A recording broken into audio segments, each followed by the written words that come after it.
अदुगुम्बा इनिंथौगी मजाई बेमा नुंगाइना लैबा याबा पुंसी अदुगुम्बा पुंसी मोंटेक मोंडुमदे हिंबा याबा पुंसी अदु थादोगलगा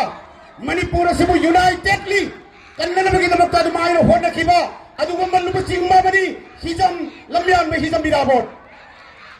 अखोई खुदिमना खगी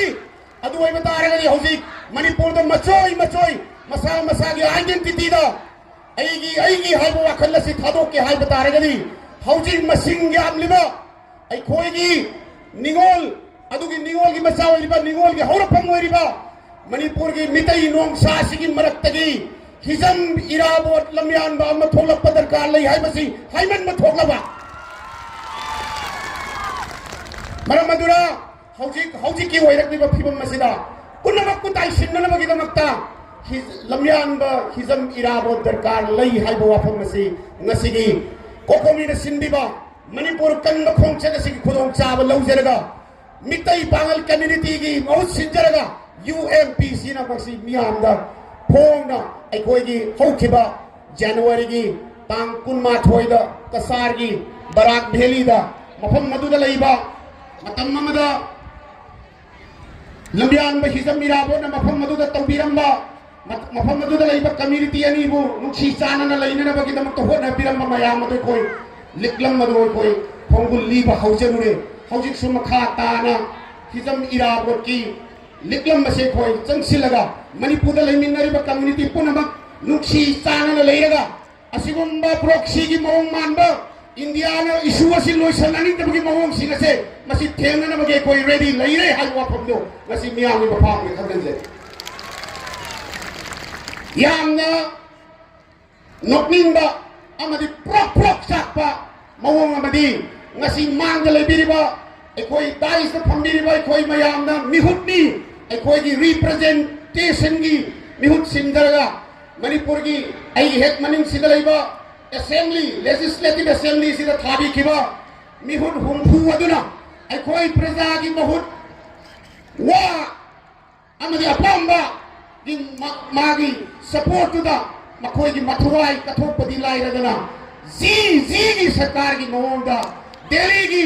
अमदी तुंगान में मयाम सिगी इन्फ्लुएंस सकपसे मसी मकसूद याम साथी न मणिपुर की मिसकम होइना वखन नुआइजदि मसी की सी अथुब मतमदा एकोई प्रजाना असिगुम्बा प्रजा एकोई की दमक्ता मिहुत थारी बनि हाइबसे मसी हंदक की लाकदोरिबा एकोई मिखल सिंगदि तुंगान बददि कोई याम साथी न सेक्शन मिहुत अदो खनबदा याम सेक्शन याम इंटीग्रिटी मणिपुर की इंटीग्रिटी वो नापना बदुम बलिदर हम खंड दरकार ले है बसे कोई पुनमना खमी न बचुम ले आएगा समझेंगे हौजी की वरकलिबा मणिपुर की मतांगदा नाम से की हाइने याम सलागना तोमान बहिरम सिंह होम वर्क तौजरगा लाकपने दु आइगी मखा ताबदा वाफम मयाम म थमनिंगबदि अपाम लैबना अमदी मतंगी खुयौनबादी मांग फंबीरिबा इमा इबेल सिंगा हलमन मयाम सिंगी ओइबा अवाब सिंगु खंजरगा ngasi वाफम मखक थमजगे मसी गिसी तसेना इमोशनली ओइना खिदम एगो द फारुपा हौजी आइन मफम मसिद कारा अब मतुंग द खलप वाखल बखती अखोई करिगुंबा कांदा हलमन सिंगा हाबिरबलै थोंग साब कांदा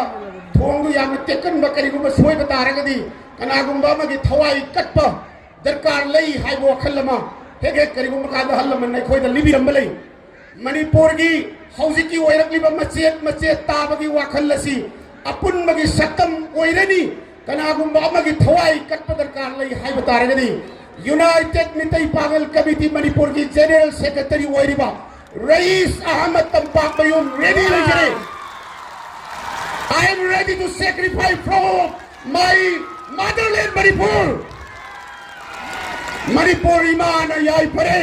apun mana yai pare agura fansi thamjara mata ko saite se thank you so very much once again